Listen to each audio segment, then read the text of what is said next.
The moment she stepped out of the store, the world tilted.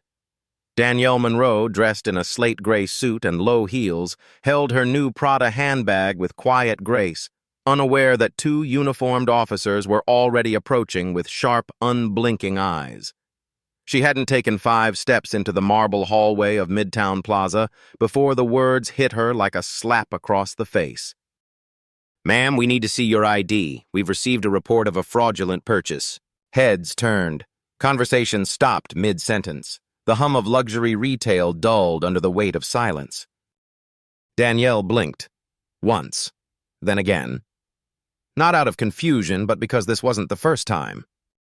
She had just paid $20,800 for a designer bag. Her card had gone through. She'd signed the receipt. She had smiled, even when the cashier barely looked her in the eye. But now, here she was, being treated like a suspect in broad daylight in one of the most expensive shopping centers in Manhattan. The officer's voice was clipped. "We're going to need to verify that this purchase was made with your card. You match the description of someone who's been using stolen credit." There it was, the description. Danielle could feel the weight of eyes on her skin. Not just the officers, but from the store window, where the sales associate stood smugly, arms crossed. A few steps away, a mother clutched her purse tighter. Someone pulled out a phone. It was happening again. Shopping while black. That unspoken phrase that haunts every upscale store, every boutique lined with glass shelves and judgment. Danielle didn't raise her voice, didn't protest. She simply handed over her ID, calm, measured. Her professional card was tucked behind it, hidden for now. But her silence wasn't submission. It was a strategy. The officer asked her what she did for a living. She didn't answer. Not yet. The other officer checked the receipt. "You spent $2,800 on a bag?" His tone made it clear. She didn't look like someone who should. Danielle looked him straight in the eye, and for the first time, she spoke. "Yes, and if I were white, would we be having this conversation?" The question cut deeper than anything else said that day. The officer blinked, hesitated, shifted, but didn't apologize. Danielle knew she was being recorded. She welcomed it.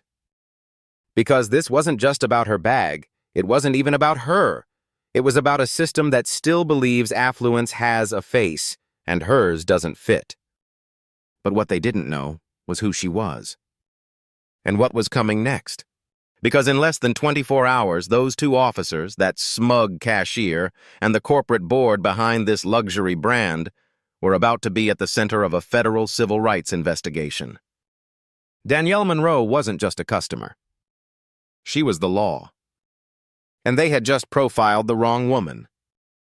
Danielle Monroe wasn't born with power. She earned it.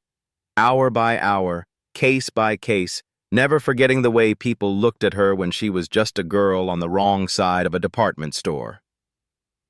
As a federal prosecutor, Danielle specialized in civil rights and corporate accountability. She didn't just go after small-time discrimination.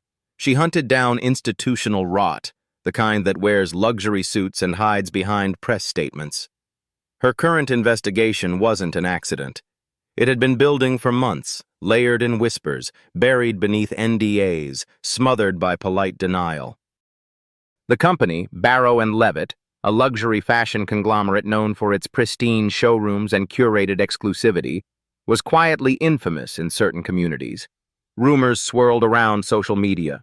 Black women were followed through stores, Latino men were denied entry, and low-income families were turned away despite the ability to pay. But rumors were hard to prove. Barrow & Levitt's executive team always responded with the same line: "We do not tolerate discrimination of any kind." Danielle had heard that line before. She didn't believe it. It started 6 months earlier when a young black woman named Renee Thomas, a rising marketing executive, tried to return a designer purse she had bought from one of their flagship stores. The sales associate insisted the receipt was fake. Security was called. She was accused of shoplifting and arrested, but her bank records were airtight. Her attorney was louder. And Danielle? Danielle had been watching. What stood out wasn't the mistake. It was the pattern. 5 similar cases, all within 18 months. Different stores, same company, same types of victims. Danielle filed a sealed memo to the Civil Rights Division and got clearance to investigate under Title II of the Civil Rights Act, access to public accommodations, an often overlooked battleground in modern discrimination cases. She wasn't going in with subpoenas, not yet. That came later. First, she needed something stronger than hearsay. She needed to experience it. She needed it recorded. And she needed them to believe she was just another nobody. That's why she walked into Barrow and Levitt's Midtown store without makeup, with her hair pulled back, in a suit just plain enough to blend in, but not quite polished enough to suggest power. She didn't wear her usual heels. She didn't carry her work phone. The only accessory was a discreet audio recorder pinned inside her lapel, and a DOJ-approved surveillance partner positioned discreetly across the atrium. As she stepped onto the glossy floor, the scent of leather and perfume hit her like a wave. The atmosphere reeked of quiet judgment. She was greeted, not with words, but with a glance. The kind of glance that lingers 1 second too long. The kind that calculates. The kind that has already decided what kind of woman she must be. She drifted toward the handbag wall. Prada, Saint Laurent, Bottega Veneta, row upon row of luxury, curated to say, "You've arrived." A young sales associate approached her. She smiled. He didn't. "Can I help you?" he asked, eyes flicking toward the security guard by the door. Danielle nodded politely. "I'm looking for something classic, structured, maybe black leather." The associate didn't move. "Those start at $2,500. Danielle's expression didn't shift. "That's fine." There was a pause. Then he turned, slowly, and led her to the side, past the spotlighted displays, to a quiet corner where the less desirable items sat. "These are last season," he said, almost apologetically. Danielle didn't bite. "I'd like to see the black Saffiano leather satchel, the one on the main wall." He hesitated. "That piece is reserved." She looked him in the eye. "No tag, no hold?" He blinked. She had called his bluff. He retrieved it begrudgingly, placing it on the counter with a hint of challenge. Danielle examined it with clinical detachment. "I'll take it." Now came the real test. She watched his face as she pulled out a platinum card. He looked at it, then at her, then back to the card. "I'll need to see ID," he said quickly. Danielle raised an eyebrow. "Is that store policy?" He fumbled. "Just for high-value purchases." The woman before her had just walked out with 2 purses and wasn't asked once. Danielle had seen it. She said nothing, just handed him her license. He stared at it longer than necessary. The transaction was processed, receipt printed.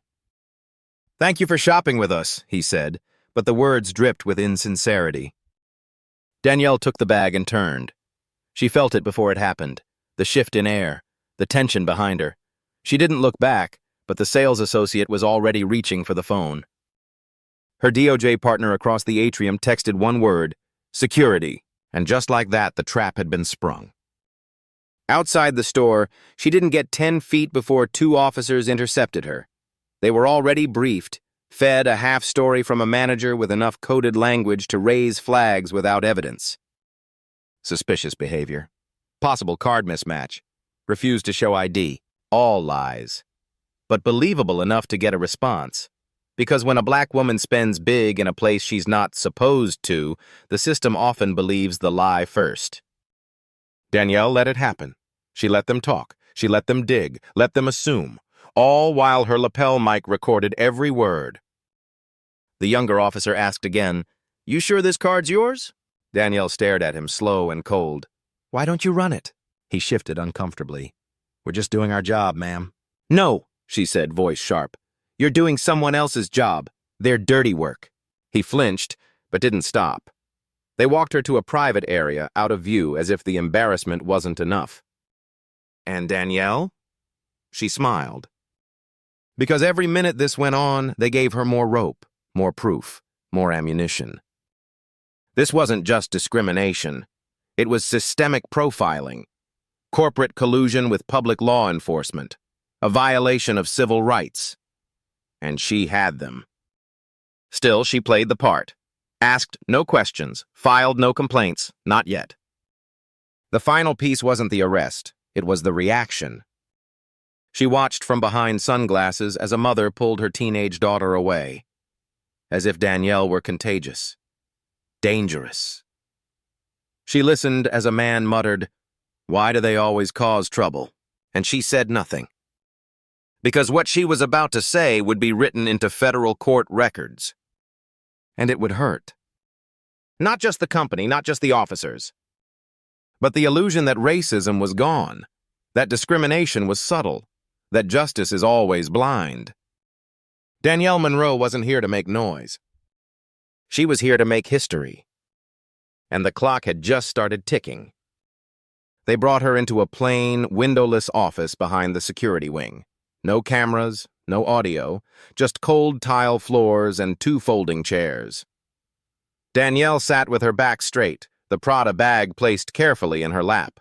The younger officer paced while the older one leaned against the wall, arms crossed like this was routine. "Ma'am, this doesn't have to be complicated," he said, his voice low and casual, the kind of tone that pretends to offer kindness while pressing for submission. "All we're trying to do is verify the card belongs to you." Danielle said nothing. She had already shown them her ID. She had already handed them the receipt. She had already stood through 30 minutes of humiliation in a public mall. Now they wanted a confession. But of what? Being black in a luxury space?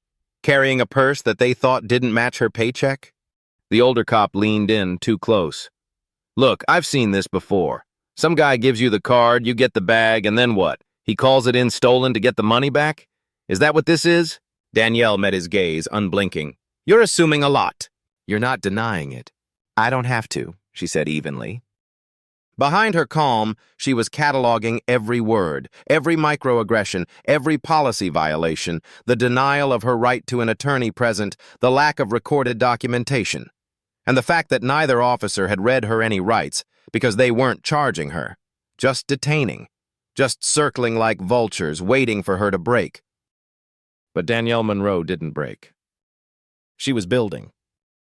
Back at Barrow and Levitt HQ, things were already unraveling. Danielle's undercover operation had been authorized through the DOJ's Civil Rights Enforcement Unit. And now, the legal observer planted across the mall had just sent in his field report. Within 20 minutes, the head of compliance for the luxury brand received a secure email marked "Urgent, Potential Civil Rights Violation, Immediate Legal Exposure." At first, they dismissed it.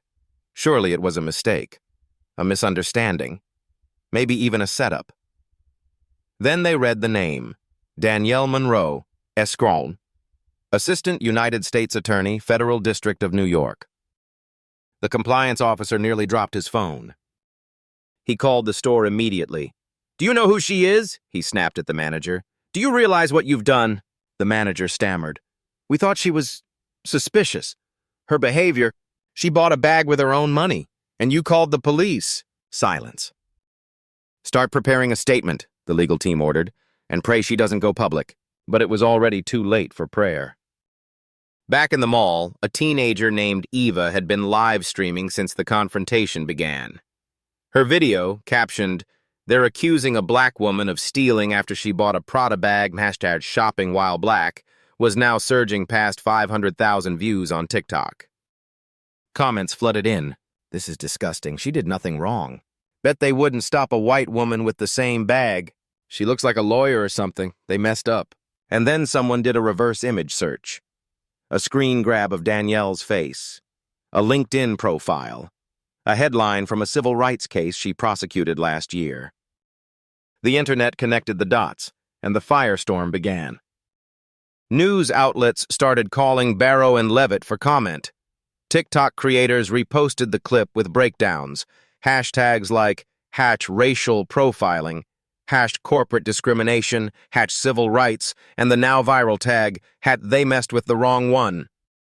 It wasn't just about one bag anymore. It was about every person who had ever been followed in a store, doubted at checkout, or side-eyed for daring to spend money while black. Danielle's silence had become a megaphone. 1 hour later, The door to the interrogation room opened. A tall man in a DOJ lapel pin stepped in, followed by a stern-looking woman in a navy suit with a legal pad and a badge clipped to her belt. The older officer stood up, defensive. "Who are you?" The man ignored him. "Ms. Monroe," he said formally, "we apologize for the delay. You're clear to go." Danielle stood slowly. "I know," she said. The agents turned to the officers. "You just unlawfully detained a federal prosecutor. Without cause, without Miranda, without documentation. We're opening an internal inquiry into both your conduct and the store's coordination with law enforcement." The younger officer paled. We were just following procedure." "There was no procedure," the woman snapped. "There was profiling, and that's a federal issue now." Danielle picked up her bag, looked them both in the eye. "I told you," she said softly. "This was your worst mistake today." And with that she walked out, calm, composed. But behind her the walls of their careers were already starting to crack. The walk out of that sterile room was quiet, but the silence wasn't emptiness. It was loaded. Loaded with truth, with evidence, with consequence. Danielle Monroe didn't look back. She didn't need to. The real damage had already been done, not to her, but to the illusion that these systems could keep doing what they'd always done, discriminate quietly and get away with it. That time was over.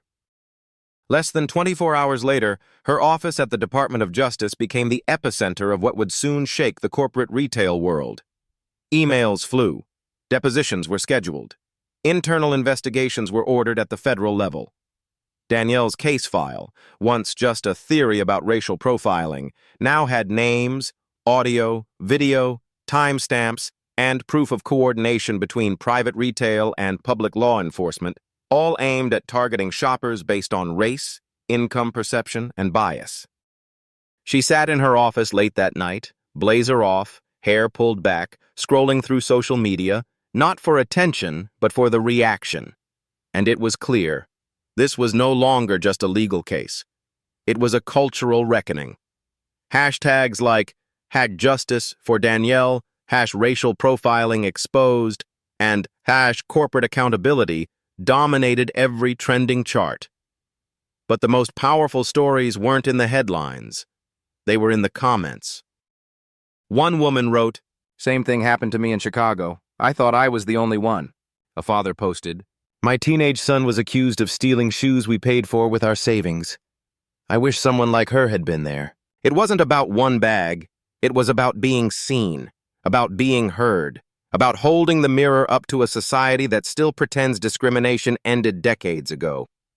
Danielle forwarded screenshots to her DOJ media liaison. They didn't need a PR campaign. The people were doing it for them. 3 days later, Barrow and Levitt released a statement. "We deeply regret the incident involving Ms. Monroe. We are reviewing our internal policies and reaffirming our commitment to diversity, equity, and inclusion."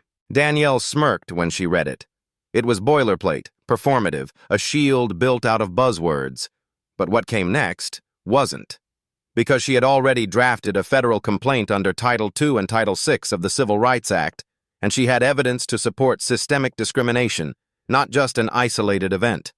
That meant not just fines, but mandatory retraining, public audits, board-level accountability.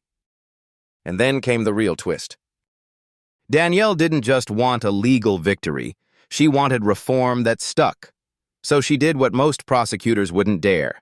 She offered the company a chance to collaborate, not escape. She proposed a binding federal settlement that included multi-year oversight, diversity tracking, undercover compliance testing, and quarterly public reporting. If they declined, she'd go public with everything. Barrow and Levitt had no choice. Within 2 weeks, they signed a historic agreement, the first of its kind in luxury retail. Danielle held the press conference herself, calm, dignified, powerful.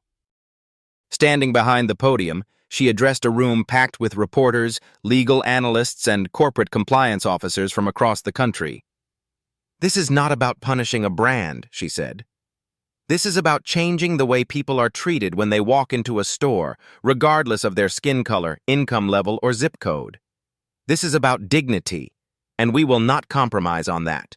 The response was electric. Even major networks like CNN and MSNBC carried the clip.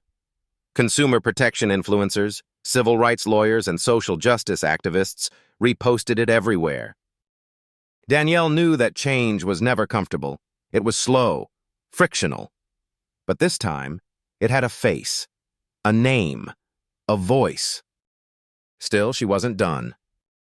Behind the scenes, she recommended new DOJ guidelines to prevent future cases like hers. Guidelines that mandated transparency for corporate police partnerships, required racial bias audits in high-end retail chains, and encouraged whistleblowers to come forward with immunity. Some said she was going too far, that this was a one-off incident, that the market would self-correct. Danielle knew better. Because for every story that went viral, there were dozens that didn't. For every video that got 1 million views, there were countless that never got filmed. She wasn't just reacting to injustice, she was building a framework to dismantle it. And that's when she got the letter. Handwritten, no return address, just 5 lines. My daughter watched your press conference. She used to be scared to go shopping. Now she says she wants to be a lawyer like you. Thank you. Danielle folded the paper slowly. That was the real verdict. Not the settlement, not the press, not even the law. But the shift in a little girl's future because someone like her had stood their ground. Not with a badge. Not with a headline. But with the truth. And that was more powerful than any court ruling. 1 week later, Danielle stood quietly outside that same luxury store. Not in the same suit, not with a hidden recorder or federal badge tucked away, but as herself. It was early morning. The gates were still down, the sidewalk still wet from last night's rain. She didn't need to go in.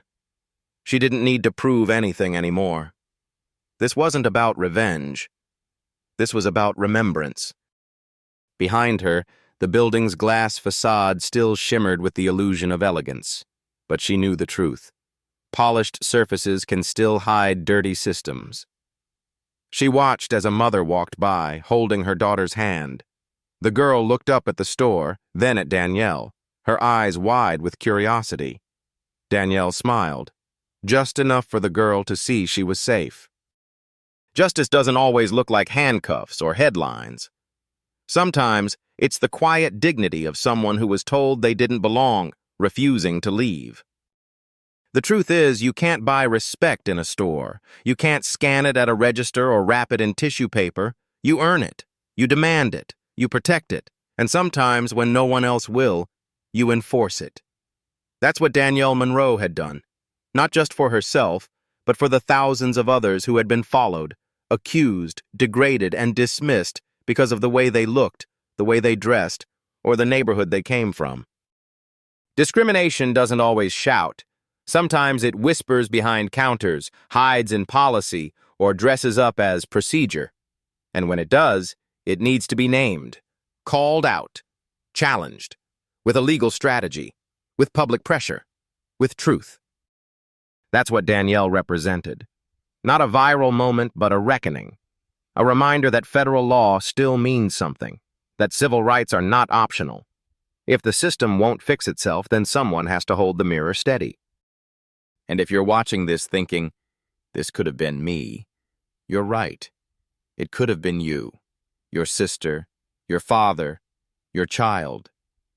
But the lesson isn't fear, it's power, because one woman walked into that store alone and walked out having shifted a culture. Let this story be more than content. Let it be a call. If you work in retail, ask yourself what you see when someone walks through the door. If you're a policymaker, ask yourself what protections reach the people who need them. If you're a customer, remember, you're not just buying something. You're being watched, measured, judged, and sometimes challenged.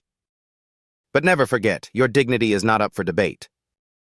And if this story moved you, if it reminded you that truth matters, then stay with us. Subscribe. Here at Radio Life Stories, we don't chase headlines. We chase justice. Not every day, but every time it matters.